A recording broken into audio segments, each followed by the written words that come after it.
Hello, it's me, Nancy Wilson of Heart, and I'm here to talk to you a little bit about partnering with Reverb right now in the Nancy Wilson Reverb shop, and Definitive Authentic is also partnering together with me, Reverb, and some of my fabulous gear that I've collected over the years.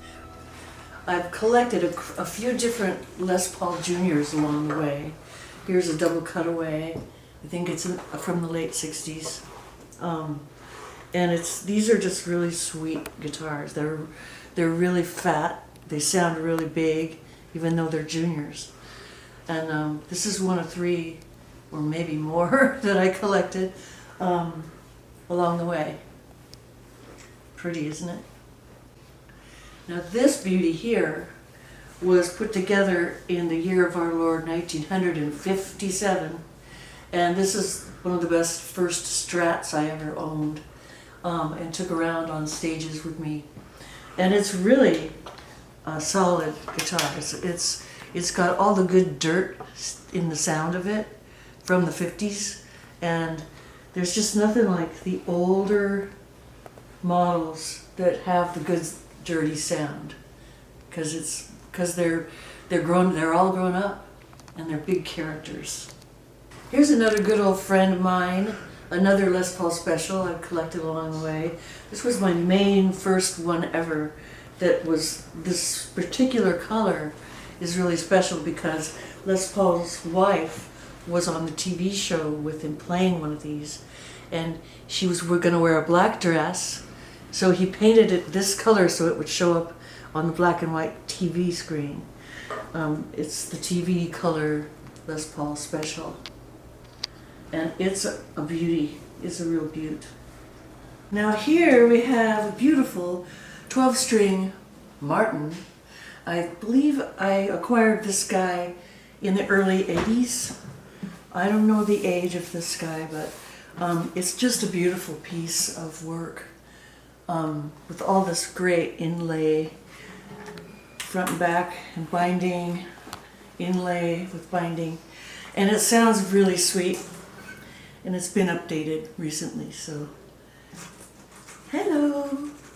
This is a baby Les Paul Jr., as you can tell. It's a baby Les Paul by a guy named Petchalot who built these. Only a couple of them were ever made, and it's very teeny tiny, and it was on stage with me, and Howard Leese had one too. And it's also the star of the cover of Heart's album called Greatest Hits Live. Here's a very Seattle kind of thing right here. This is a baritone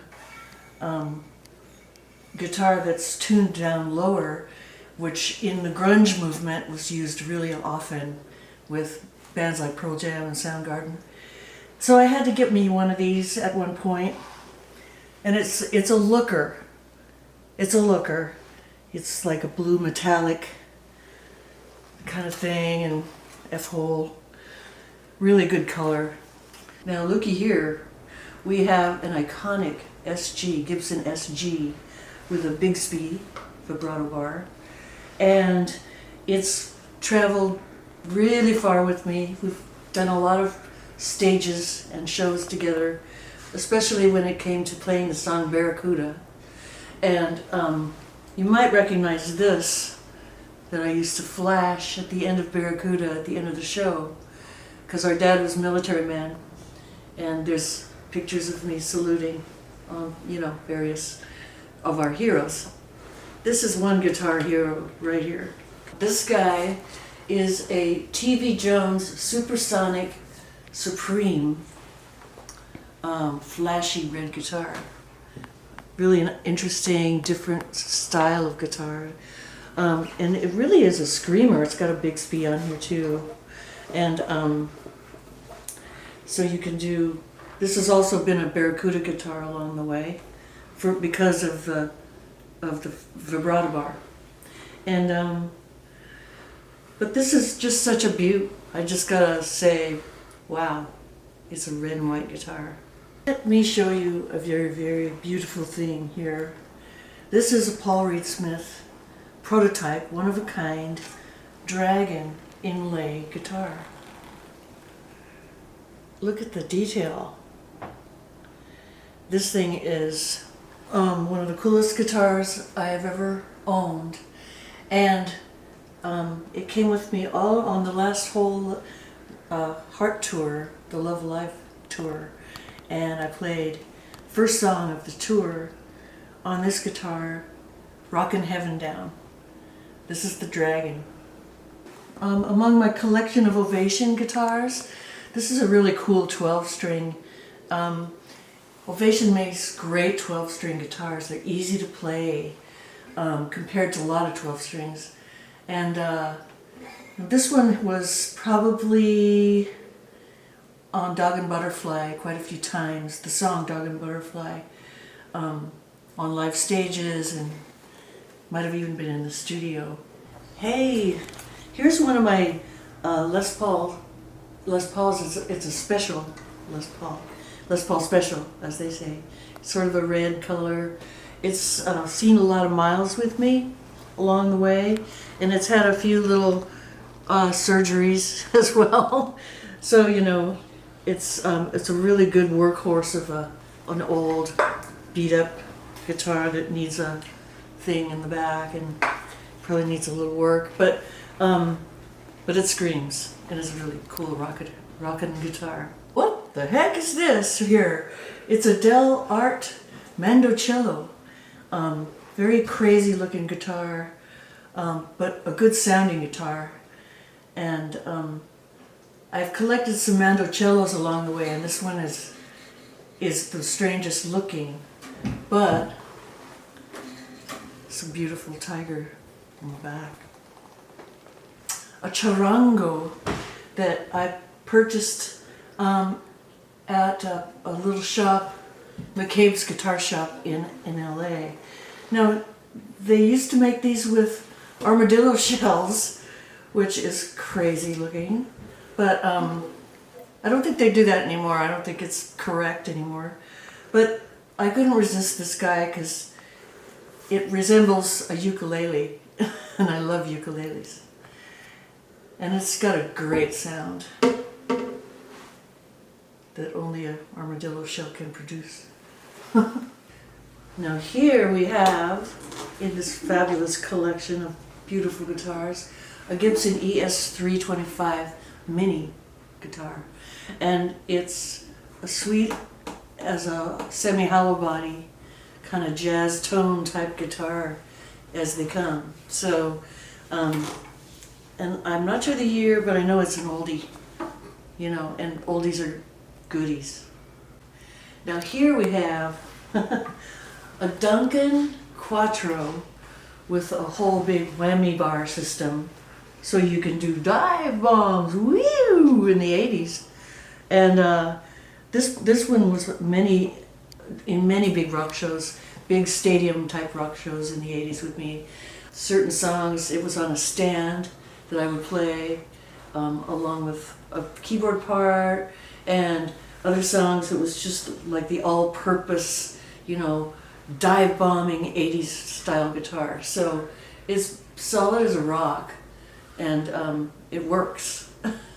Here is another Ovation, obviously, a long neck Elite Ovation, a really solid guitar, never goes out of tune. Ovation made some really good stuff, and this was all kinds of stages and all kinds of studio sessions, and it's got the carbon back, the EQ system right in there, a tuner in here. So it's a really great all-around, you know, industrial strength guitar. Now here's a character right here. This guy could use a bath, but it's been around studios in a lot of the Heart sessions for a very long time. It's a Taylor 6-string. This is the one where you normally would tune to the Nashville tuning, which is to give you that extra chiminess, where you take a set of 12 strings and you only use the top little strings on it. So this is really a workhorse of the guitar, and it sounds really good. Here we have one of the early acoustic electric guitars as played by John Lennon in the movie Help, when he was playing this style of guitar on Hide Your Love Away, the song. And so I had to have it because it was the John Lennon guitar, and this one's really well loved, as you can tell. And but it's got a unique sound all its own. It's before they made Ovations or anything like that, so it was kind of an experimental guitar for its time, trying to be acoustic and electric simultaneously. But this is a good pal. It sounds really good, and a lot of songs were written on this guy. So, thanks, pal. It's gonna launch on October 19th at 10 a.m. Central. So check out the shop and come and see some of my amazing stuff. There's guitars, there's cool novelty things, there's amps, there's keyboards that I've used along the way, and some of my favorite kind of best friends that I'm having a hard time parting with, but you know, there's only so much stuff you can really use. And so it all ends up in storage after a while, and you stick with the stuff you really do use the most. And so I'm gonna let go of some of my really beautiful things. So go check out the shop, and see you around the old corral.